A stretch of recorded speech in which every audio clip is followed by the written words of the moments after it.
അവസാനിക്കാൻ 2 ആഴ്ചകൾ മാത്രം അവശേഷിക്കെ ഒരു മത്സരാർത്ഥി കൂടി പുറത്തേക്ക്. 9 പേർ ഉണ്ടായിരുന്ന കഴിഞ്ഞ വാരം 2 പേർ ഒഴികെ മറ്റെല്ലാവരും നോമിനേഷനിൽ ഉൾപ്പെട്ടിരുന്നു. ആദിലയും ഷാനവാസും മാത്രമാണ് നോമിനേഷനിൽ ഉൾപ്പെടാതിരുന്നത്. അനീഷ്, സാബുമാൻ, നൂറ, അനുമോൾ, അക്ബർ, നെവിൻ, ആര്യൻ എന്നിവർ നോമിനേഷൻ ലിസ്റ്റിലുണ്ടായിരുന്നു. ഫിനാലെ വീക്കിന് ഇത്രയും അടുത്തെത്തിയതിനാൽ വലിയ സമ്മർദ്ദത്തോടെയാണ് ഇന്നത്തെ എവിക്ഷൻ പ്രഖ്യാപനത്തെ മത്സരാർത്ഥികൾ നേരിട്ടത്. അനുമോളെയാണ് മോഹൻലാൽ ആദ്യം സേവ് ആക്കിയത്. പിന്നീട് ലിസ്റ്റിലുണ്ടായിരുന്ന സാബുമാൻ, അനീഷ്, നൂറ, അക്ബർ എന്നിവരും ഈ ആഴ്ച സുരക്ഷിതരാണെന്ന് മോഹൻലാൽ അറിയിച്ചു. പിന്നീട് നെവിനോടും ആര്യനോടും എന്താണ് മനസ്സിലെന്ന കാര്യം മോഹൻലാൽ ചോദിച്ചു. ചോദ്യവും ഉത്തരവും ഒന്നും മനസ്സിൽ തോന്നാത്ത ഒരവസ്ഥയിലാണ് താനെന്നായിരുന്നു ആര്യന്റെ മറുപടി. തുടർന്ന് മോഹൻലാൽ വിളിച്ചത് നെവിന്റെ പേരാണ്. ഒപ്പം തന്റെ കയ്യിൽ ഉണ്ടായിരുന്ന കാർഡും ഉയർത്തി കാണിച്ചു. നെവിൻ സേവ്ഡ് എന്നായിരുന്നു അതിലുണ്ടായിരുന്നത്.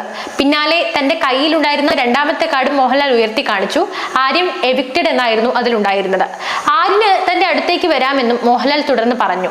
അവിശ്വസനീയതയോടെയാണ് സഹമത്സരാർത്ഥികൾ ആര്യന്റെ പുറത്താവൽ വാർത്ത കേട്ടത്. എന്നായാലും പോവേണ്ടതല്ലേ എന്ന് ആര്യൻ സുഹൃത്തുക്കളോട് പറയുന്നുണ്ടായിരുന്നു. 84 ദിവസവും തനിക്കൊപ്പം ഉണ്ടായിരുന്നവരോട് യാത്ര ചോദിച്ചുകൊണ്ട് ആര്യൻ പുറത്തേക്ക് ഇറങ്ങി.